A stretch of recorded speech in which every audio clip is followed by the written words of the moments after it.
Bonjour à toutes et à tous.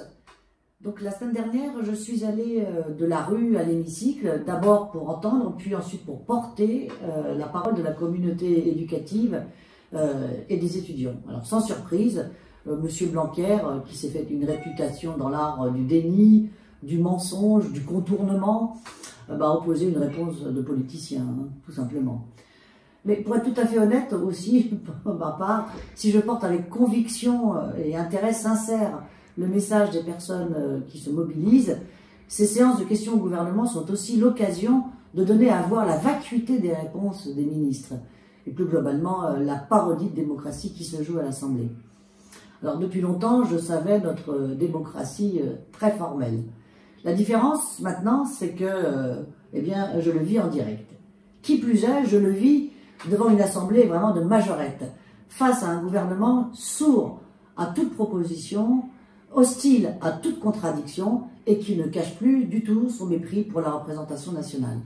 D'ailleurs, cette semaine encore, la commission parlementaire de suivi du Covid-19 a été dissoute. Et c'est encore seul que M. Macron a dicté la conduite à suivre pour contenir l'épidémie, faisant dépendre la possibilité d'un confinement à notre seule responsabilité, sans bien sûr ni ne nous en donner les conditions nécessaires à l'application des gestes barrières, ni ne nous donner les moyens de mettre en place ces gestes barrières.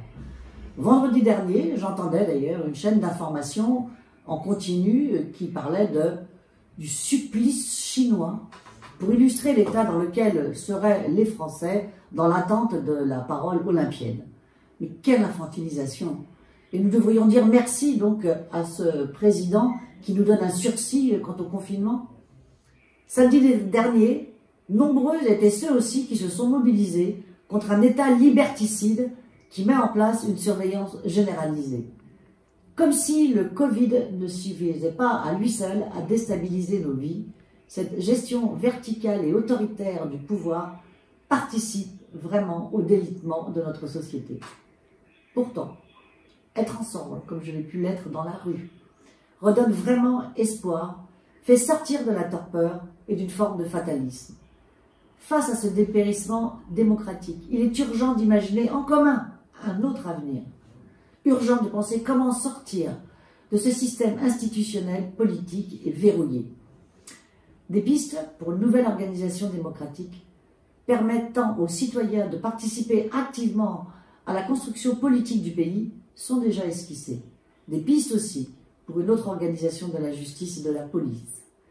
Reprenant les réflexions de différents collectifs de citoyens, de penseurs, d'experts, nous les avons rassemblés dans un cahier, le cahier numéro 1 de l'avenir en commun, qui met en débat le projet présidentiel porté par Jean-Luc Mélenchon.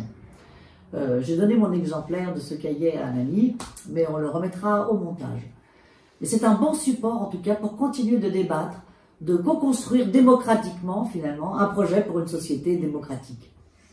Autre avantage immédiat, comme je l'évoquais plus haut, échanger sur le monde souhaitable de demain peut s'avérer un véritable antidote au défaitisme qui pourrait nous gagner dans le moment actuel.